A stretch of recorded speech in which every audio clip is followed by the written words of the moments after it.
Okay, so I think this video is going to be quite important for a lot of you guys who do not have a Nintendo Switch right now. The question that needs to be asked for you lot is, do you need a Nintendo Switch 2? Is getting a Nintendo Switch 2 worth it for you? And for my Splatoon fans out there, is getting a Switch 2 even worth it to play Splatoon 3 on it? Now, hopefully by the end of this video, all these questions should be answered for you, and you should have a clear understanding of, should I get a Nintendo Switch 2 now, or should I just not get it at all? So let's go ahead and get started. I'm going to mention all the benefits that you're gonna get if you do play Splatoon on the Switch 2. The first thing you're going to notice is the frame rate. You will notice that the game is running a whole lot smoother, much smoother than you knew it before when you were playing on the Switch 1. I feel like when you play on the Switch 2, it's kind of like an eye-opener that, wow, when I was playing Splatoon 3 on my Switch 1, there were a whole lot more frame drops that I didn't notice when I was playing on my Switch 1 that are just not even there anymore when playing on the Switch 2. The game just runs a whole lot smoother. When playing game types like Salmon Run, which is notorious for having a bunch of different frame drops, you'll also notice that you don't get any frame drops when playing on the Switch 2. The Switch 2 is just a much more powerful console. Some will say that having one Switch 2 is like the equivalent of the power of 10 Nintendo Switches. And it definitely shows when just playing Splatoon 3 or any other Nintendo Switch game in general. Now, to talk about 120 Hz, because a lot of people have been asking me that, and does 120 Hz work for Splatoon 3? No, it doesn't. It runs at 60 FPS, and that goes for every other game that is on the Nintendo Switch currently, besides, I believe, the Nintendo Switch Welcome Tour. We are not going to see 120 Hz for any game unless it's actually enabled by the developers. It is something that we probably will see in the future for a bunch of new Nintendo Switch games that eventually do come out, which of course I hope Splatoon 4 gets it, or the newly announced Splatoon Raiders game that is exclusively on the Nintendo Switch 2. But yeah, it needs to be enabled by the developers for you to actually have that option and have those low latency inputs and all that type of stuff. Now, the next thing I'm going to talk about is the gyro controls. How does the gyro controls feel on the Nintendo Switch 2? By feeling it out, yes, playing on the Nintendo Switch 2 does have a better gyro feeling where it feels a whole lot more consistent. This is definitely the case when playing on a Nintendo Switch 2 Pro Controller, but on a Nintendo Switch 1 Pro Controller, it does feel consistent, but you can notice that the gyro inputs are different on both of these controllers. I will be doing a very in-depth video about this controller,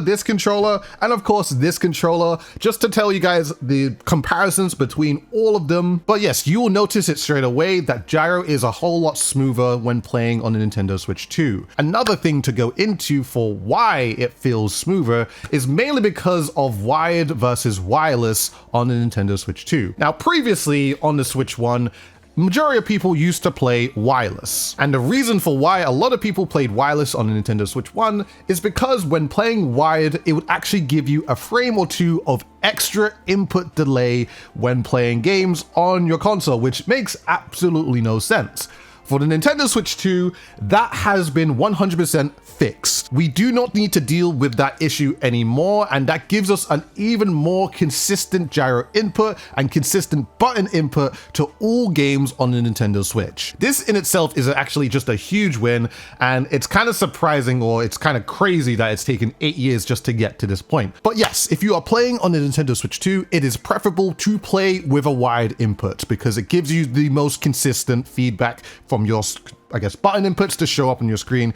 It's so consistent, I can't lie. But that also leads into my next topic, input delay / input lag. Has the Nintendo Switch 2 fixed the input lag when it comes to, I guess, let's start with Splatoon. Now, I have been asked this several times, and I've been trying to be really careful with my words not to claim that there is less input lag or there is more input lag. As of course, if you saw my video before, I definitely did notice that the game felt much better to play on, much smoother and all sorts. To be really honest, when it comes to playing Splatoon 3, the input lag has not exactly changed much. What I'm trying to say is that when playing specifically Splatoon 3, it is still noticeable, but playing it on the Switch 2, it's less noticeable. Just to show you guys a test that was conducted by a user known as Cokes, who's a data miner, they specifically did a test in handheld mode, testing the Pro Controller 1, and of course the Pro Controller 1 for Switch 1. We already knew the numbers for Switch 1 and Pro Controller 1, it's around average of 91 ms, but with the Nintendo Switch 2, their numbers say that the Pro Controller 1 wireless is better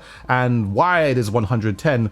That may or may not be an incorrect reading, and I can't say that they're wrong because that's the result that they came up with as well. But at least from my own experience using a Pro Controller 1 with the Switch 2 and using wired communication directly docked into the system, it does not seem like there's additional input lag using the OG Pro Controller. At least the thing that I notice when I'm using this controller is that the gyro input is different. And what I mean by that is just that it's not as consistent as using a Switch 2 Pro Controller or of course a Pro GCC. Like I said, I will make a video about all these controllers and which ones I feel like are the best, but at least from myself and what a lot of other people have also said is that Pro Controller 1 while using wired input actually performs like it should, unlike the Nintendo Switch 1. To continue the graph, it also says Pro Controller 2, the Nintendo Switch 2, the new one, as wireless input is 99 and wired is 94. So overall from this person's test, they say that it's basically the same and it has not been changed. Now, there are two things that we have to talk about. Why is that? And why are a bunch of people saying that it feels a whole lot better and a whole lot smoother? So the first thing I feel that is important to mention is that since Splatoon 3 is a Nintendo Switch 1 game, the game is being, I guess, half emulated or emulated via GPU and not CPU. So the game is basically running like if it was on a Switch 1, but is performing or using the attributes of a Switch 2 to get the better performance. Which is probably why when people are doing tests for this game, it is getting somewhat of the same numbers. Now, to answer why a lot of people are saying that the game feels better to play on and gyro input feels better is mainly because, of course, the game is running just more consistently and the inputs coming from your controller going into the game itself feel far more consistent than it did on Switch 1. So when you're playing it on the Switch 2, it doesn't feel like you have this large extra bit of input delay than you did before. It feels like it's more responsive in a non-placebo kind of way, mainly because, of course, the inputs are working like they should. Now, the question in regards to input lag, can it be improved? And the answer is 100% yes for the Nintendo Switch 2. This can be improved a number of ways. One, Splatoon 3 gets a free update that allows 120 Hz to work for the Nintendo Switch 2. Two would be Splatoon 3 gets a Switch 2 edition of the game that runs the game more natively for the Nintendo Switch 2. Three, well, I guess there wouldn't be a 3. I could still see the only 2. Either way, those would be the two ways that could actually reduce the input latency even more. I'm going to show you another text that was done by Cokes as well. This is actually regarding the Joy-Con mouse, and it's not entirely related to Splatoon itself. It's actually talking about the Nintendo Switch 2 welcome tour, where it shows the difference between the Nintendo Switch 2 at 60 versus 120. You can see at 60, it's 73 milliseconds, which is roughly around 4 frames, correct me if I'm wrong. But the welcome tour is doing 120 Hz at 3 frames. And if it's running around 50 milliseconds for a wireless controller at 120 Hz, who knows what it's going to be like when you're using a wired controller towards the Switch 2 and it's for a game running at 120 Hz as well, which is what I hope that the future of Splatoon will be like, or slash the next game would be like. And since I started making this video 1 hour before Splatoon Raiders was announced,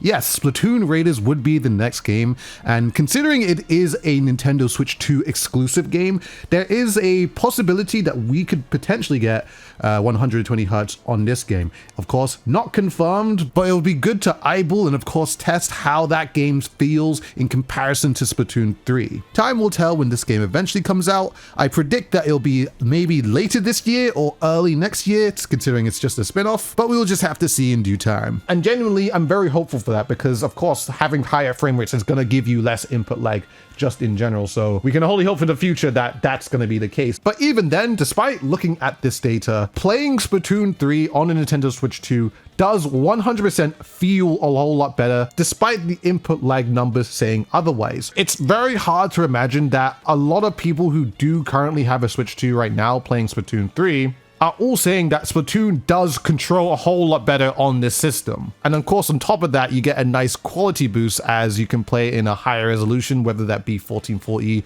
or 4K as well. But the game definitely does feel better, and a lot of other games also feel a whole lot better.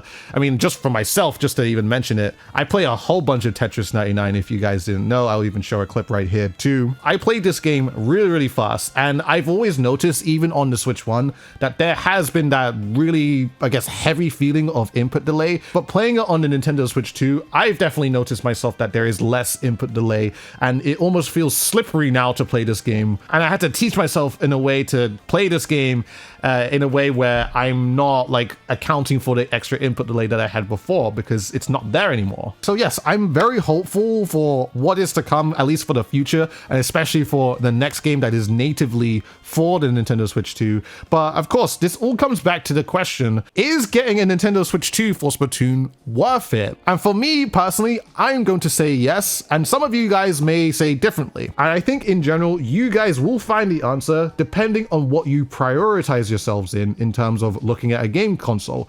Do you want a more consistent frame rate where you're playing a game and you have little to no frame drops? That's exactly what you get in Splatoon 3 right now. Do you want smoother gyro input or a more consistent gyro input? Because that's what you get on the Nintendo Switch 2. Do you want to be able to use a wired connection and not have to deal with any wireless interference that can persist when playing, of course, wirelessly? This is exactly what the Nintendo Switch 2 will give you. Do you, of course, want to future-proof yourself where, I guess, if there is a Splatoon game that runs at 120 Hertz, do you want to be able to experience that as well? Because, of course, if that does happen, we're going to see the lowest input delay numbers that we've ever seen for Splatoon, besides, of course, Splatoon 1, which is at 50 milliseconds already. But even if it's not, it would be lower than Splatoon 3 and 2, mainly because it's running natively on the Nintendo Switch 2. Like, this is, I guess, stuff that you have to ask yourself, would that be worth it to get a Nintendo Switch 2 now, or would you get a Nintendo Switch 2 later? It doesn't really matter when you get it, or if you even want to get it. It just depends on